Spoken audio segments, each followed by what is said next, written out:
Televisa presenta.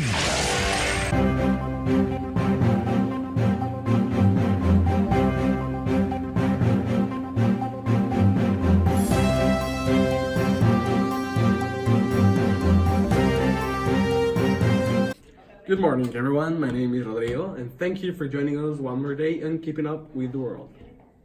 Hi, I'm Diego, and for today's session, we're going to talk about climate change around our city, our country, and around the world. And we're going to start with my partner Daniela, who is going to talk about climate change here in Irapuato. Good morning, everyone. I'm Daniela, and I'm going to be talking to you about how Irapuato is living under clouds of pollution.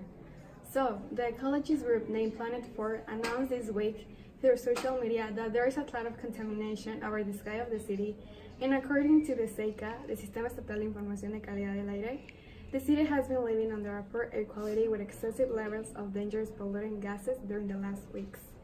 And so, the recommendations suggested by this system are to reduce outdoor activities, avoid and report any type of burning, as well as to reduce the use of cars. Now, I'm going to move with my partner Paloma, and we're going to talk about how climate change is affecting our country.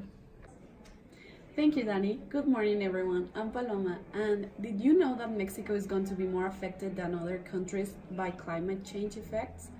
A minimum increase in the temperature of the planet will have catastrophic consequences, both for the environment and for the society. And our country should turn on the alarms because it will be one of the countries that will suffer the most from these effects. This according to the IPCC, Intergovernmental Panel on Climate Change. Mexico will witness significant impacts derived from climate change due to the fact that it's a country with a high percentage of people in poverty, as well as levels of development and disabilities in each region and city of the country. Each portion of heating is important, especially to the extent that a warming of 1.5 degrees or more increases the risk associated with lasting or reversible changes, such as the loss of some ecosystems. According to Roberto Sanchez, researcher of the College of the Northern Border and one of the editors of the text of the IPCC, it is essential that Mexico adapts to the global warming process. Even reaching the 1.5 degree goal, he says that it is inevitable that the impact hit us, and we have not given enough attention to how we can adapt to what comes in terms of challenges in the future. Mexico is a mega diverse country where there is poverty, infrastructure issues that make a future of 1.5 degrees is much less catastrophic for Mexico than a future of 2 degrees. In addition to the lack of attention, there is also a lack of resources to meet the needs of global warming.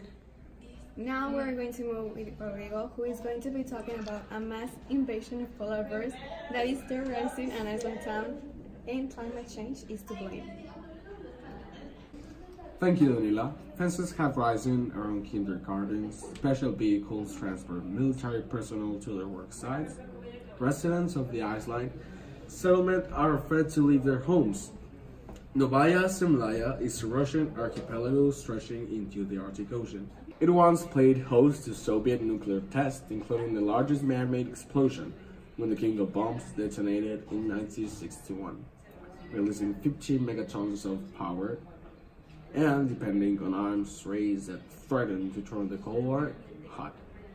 Today, the barren landscape is under siege from dozens of polar bears locked in their very own sort of hot war. Marine ecologists have long been warning of the peril posed by global warming for the potable species. In the far reaches of Russia, the situation has become traumatic for humans too. TASS reported that the animals had tried to enter office buildings and residential quarters, and they had chased residents and engaged in other aggressive behavior. Photos and video footage posted over the weekend showed polar bears parading through draft living space. TASS reported that the animals had tried to enter office buildings and residential quarters, and that they had chased residents and engaged in other aggressive behavior. Photos and video footage posted over the weekend showed polar bears parading through draft living spaces, appearing on playgrounds, staring down dogs, and feasting on garbage. Polar bears are battling adverse conditions of their own, driven by changing conditions in the Arctic, which is warming more than twice as fast as the rest of the planet, according to a 2013 study in the journal Nature. Models suggest that Arctic sea ice is declining at a rate of nearly 13% per decade. Scientists also pointed to climate change as a reason for the aggressive behavior of a lot of polar bears that surrounded a weather station in the Arctic in 2016, threatening a team of Russian researchers. No part of our world is immune. Are we going to keep pretending that this will not end our world?